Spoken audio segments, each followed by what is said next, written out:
Hey, who's the most famous person you know? Whatever. We're going to talk about famous people on Man Talk next.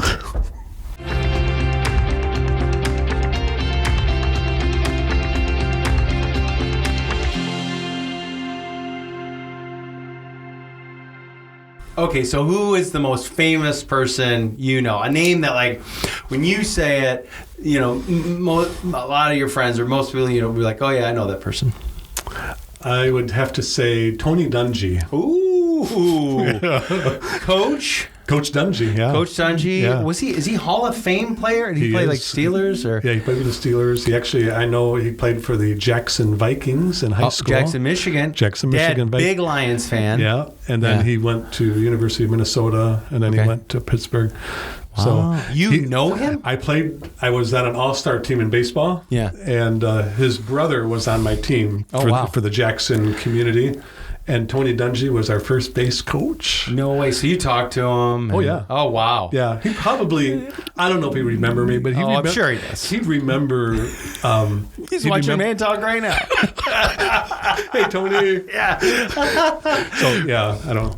That's pretty impressive. How about you? I don't want to offend any famous people other than like, hey, whatever. But I would say, and this doesn't even count really, when I first moved to Lansing and became the principal of the Adventist school there, a wonderful young man that attended our school, his uncle was Magic Johnson. Oh, yeah. And nice. I thought it was like a folklore kidding, right? And no, he is, and wow, no. Cool. But I never met him, so it's not like so I don't, know Magic. Yeah, that don't count. But it's this, a one-up. Yeah, I played basketball with Magic Johnson's sister. No way! Is she good? She's good. We played horse, and she whooped us. Smoked you? Oh, yeah. Yeah, that's we great. thought we were something else, but she knocked that's him. funny. Yeah, so, anyway, have you ever met anyone who likes to drop that? Like, I know these people. Oh, yeah, that's weird. Absolutely.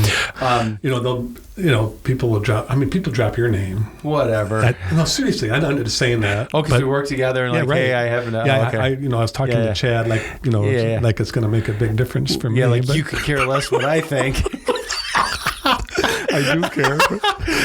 So I got to tell you about this little guilty pleasure. Yeah, all right, guilty pleasure. Now I just need to set the stage so I don't lose my man card here. But wonderful wife, daughter. I'm totally outnumbered as far as whenever we sit down to view something.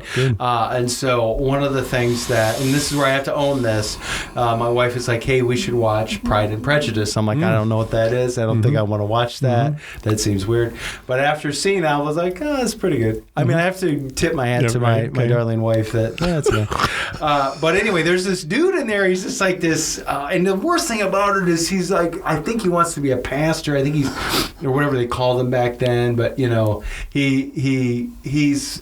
he's looking for a wife, and he comes into this house and he just starts dropping this famous name, the Lady Catherine de Bourgh, and he starts with the prettiest girl, and he's like, hey, Lady Catherine, I know her.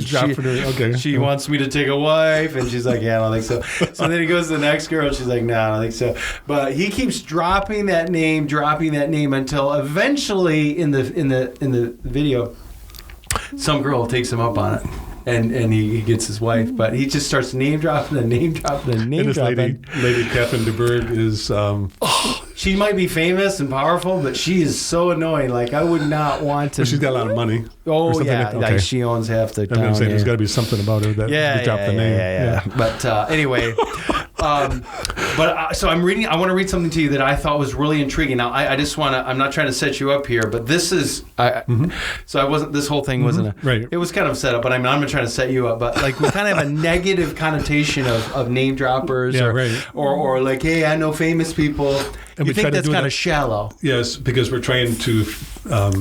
Feel more important, or we're trying to fit into that type of a group type of thing, right? Yeah. Okay, explain, why do people do that? Yeah, I just think... Or why do you think people are so excited that they know someone who's famous?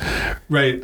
I don't know. Like, why does your heart rate go, oh, it's Tony Dungy. Right, You know? right. And this means nothing. Actually, if I would drop your name, it does mean something because it's actually we're friends, yeah. because we're friends and we actually have a common purpose.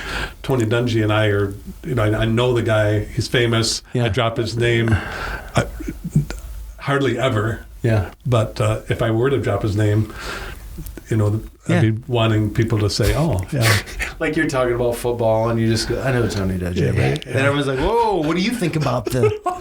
Okay. No, but anyway, okay, so I'm going to read this text, Exodus 3:15. Very interesting. God also said to Moses. So God's speaking. This is God speaking. God is speaking. Say this to the people of Israel. So he's talking to his buddy Moses, like they're tight, super tight, and he's like, "Now you go talk to Israel," which arguably, they're not tight. You wish that they were as a nation, but they're not.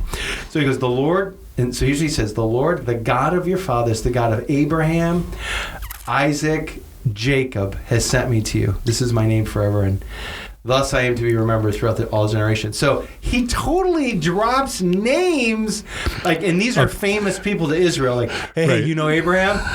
We're buddies. Yeah. And this is God. He's not. This is he's God. Right, God. So God's above. What? But he's Why? dropping names. Yeah. Because he just. That's a really good question. Yeah. No, He wants to connect with the people. 100%. Yeah. Right. Yeah.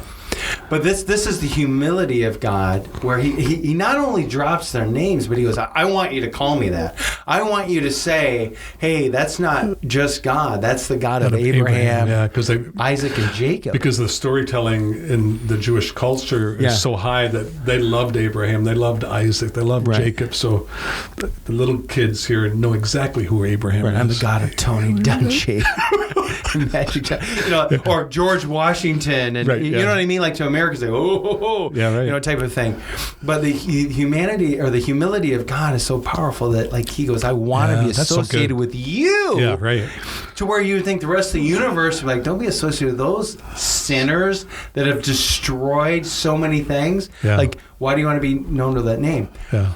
Here's why I think I've landed on this, and kind of the gist of this is he's saying that to Moses because he so desperately wants to be in a relationship with the Israelites.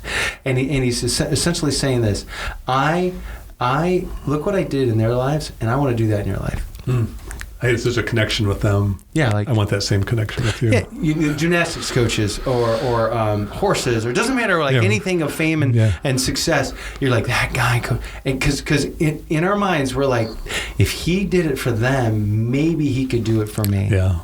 And I believe what God is saying, he's so humble, he will drop the names of sinners that he needed to save so that you'll be in a relationship with him. That's really good.